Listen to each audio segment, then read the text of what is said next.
Welcome back to the Old Iron Devil channel.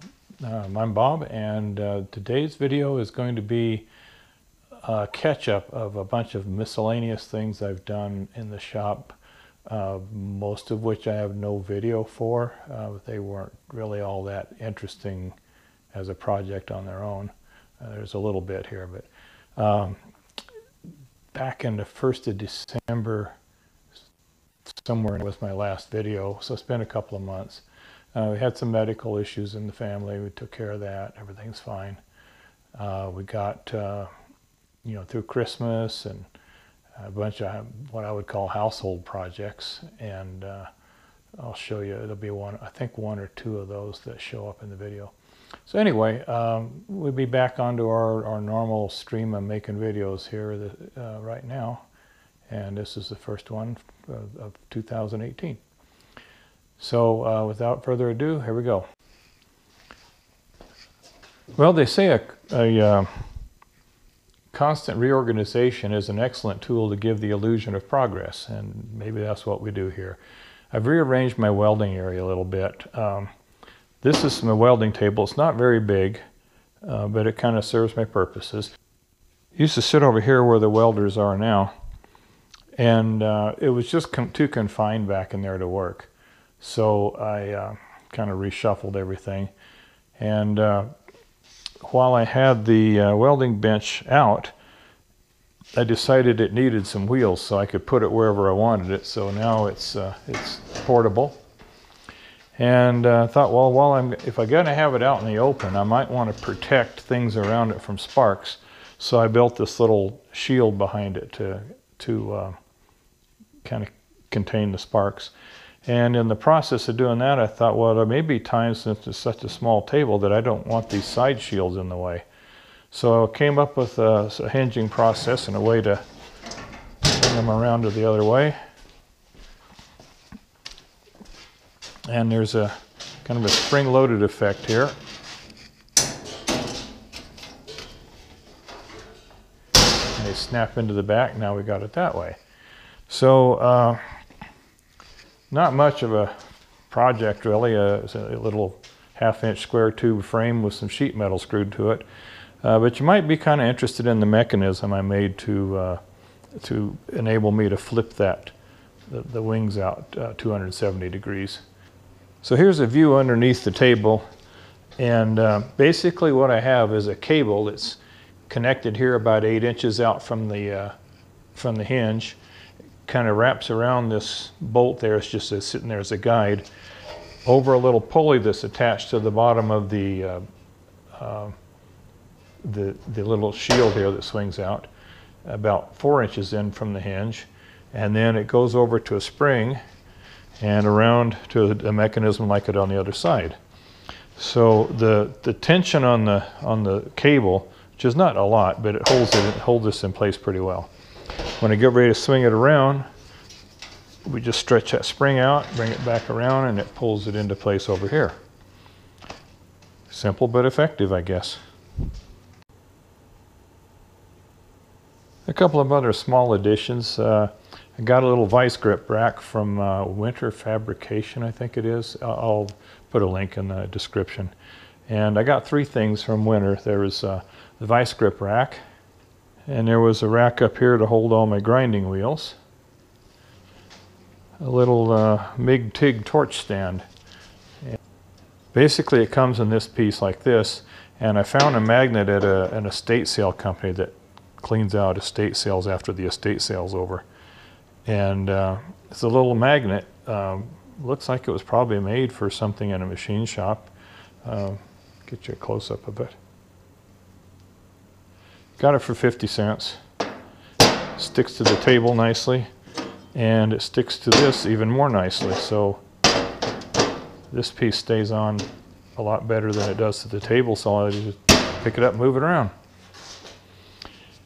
All right, we'll go back into the machine shop side of things and show you some more.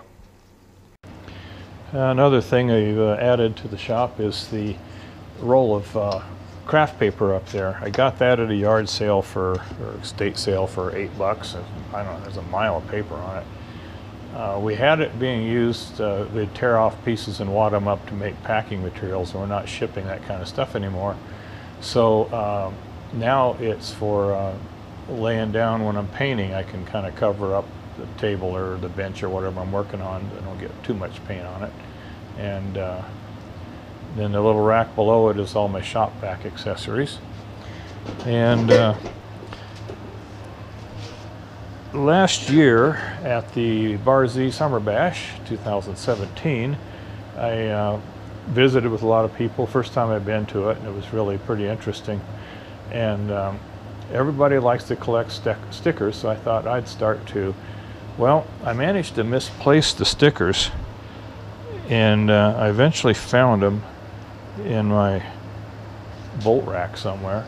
And so I've started a little sticker board here. So if you think you have a sticker if you have a sticker you think I'd like to put up or you'd like to see put up, get a hold of me and I'll give you an address, send it over, and I'll exchange with you. I have some of my own. The last item I was going to show you was this little paint can rack, and it also has notches underneath to put air tools. And I really like that because these cans are always rolling around on the bench, and they're things I use a fair amount. So it comes from ZT Fab. Now, I don't know if you want to call it a review or not, but just a comment. The ZT Fab, the steel in it is substantially heavier than the stuff I got from the winter fabrication. They're both fine. I mean, the winter ones are just as strong as they need to be. They both came with the built-in opportunity to paint them whatever color I want to paint them, and so I made them blue. And I think that's about all for today. I'll show you one more thing. This is an upcoming project, since I happen to be right in the neighborhood here. So I don't know if this is going to be a successful project or not, but the parts were cheap. So this is the table off of a Chinese drill press that the spindle broke on, and a drill press with a broken spindle is pretty much scrap iron. So I thought, well, I'm going to hang on to that, and maybe I'll come up with a way to use that to make a welding positioner. And this thing will mount somehow, and I haven't figured out what that is yet, and rotate. I don't know if I'll put a thrust bearing in it or whatever. And really haven't moved much forward on the project until I found this at an estate sale, and they wanted $45 for it, but it was Friday. It was the last day of the sale, so I got it for half price, like $22.50. It's a little gear drive. I don't know if the motor is going to be powerful enough to do a good job with this, but it has a gear reduction, a substantial gear reduction, and this shaft up here turns 3 RPM, 2 RPM, I can't remember, but anyway, it turns real slow. And I think with the addition of a little foot pedal of some kind to turn it on and off, that might make a poor boy welding positioner. I'll have to build some framework and sheet metal and whatever around it, but we'll see. Any thoughts about that, you can surely throw them in the comments. Well, this next segment comes with a kind of a long story to go with it. It's a household project, but it did involve a little bit of lathe work.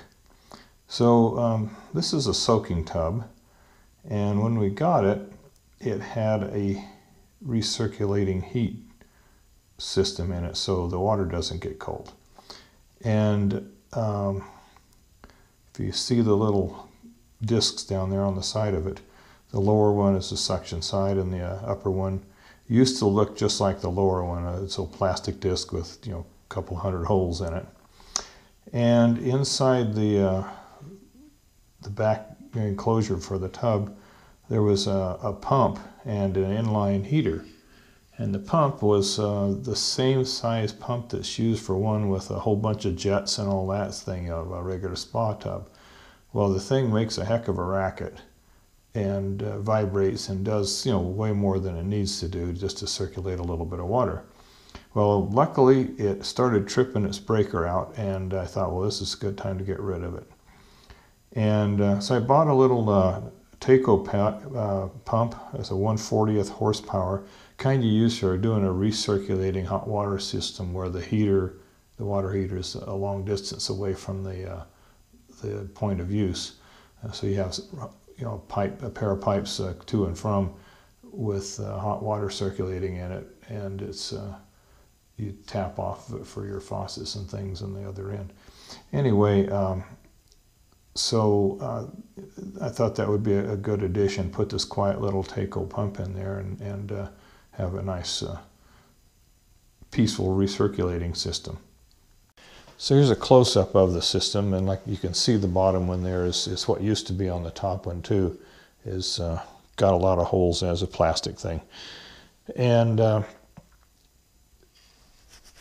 with the little Taco pump in there, it recirculated water just fine, but the inline heater has a pressure switch in it that runs it, so you don't have any kind of on-off switch for the heat element. It just automatically triggers itself based on the pressure in the discharge line from the pump into this upper fitting. Well, there was not enough flow, not enough pumping action going on to create much of a head or a back pressure in that line. And so I thought, well, probably the thing to do is to plug up a bunch of those holes.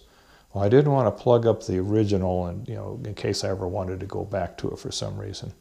So I decided to make a new discharge cover out of an piece of aluminum. And it's like a little recessed disc sort of thing that goes over a fitting that's glued into the tub. And I used the bolt circle function on my mill to drill out some holes on the top, just a few holes to let air bubbles out of it. It needs a place to bleed the air out, so the pump has water. It uses water for cooling and lubricating the pump. And on the little smiley face at the bottom is just the amount of holes I thought I might need to get the right amount of recirculation versus back pressure in the pipe to trigger the inline heating element. It turned out that my guess was perfect. It works just what I wanted to do. So it was just a nice little project for the milling machine with the bolt circle function on the DRO. Well, thanks for watching, and hope you liked the video. If you have something to say you think I'd like to hear, well, please leave a comment. Also, we welcome subscribers all the time. We appreciate it. And until the next video, happy trails.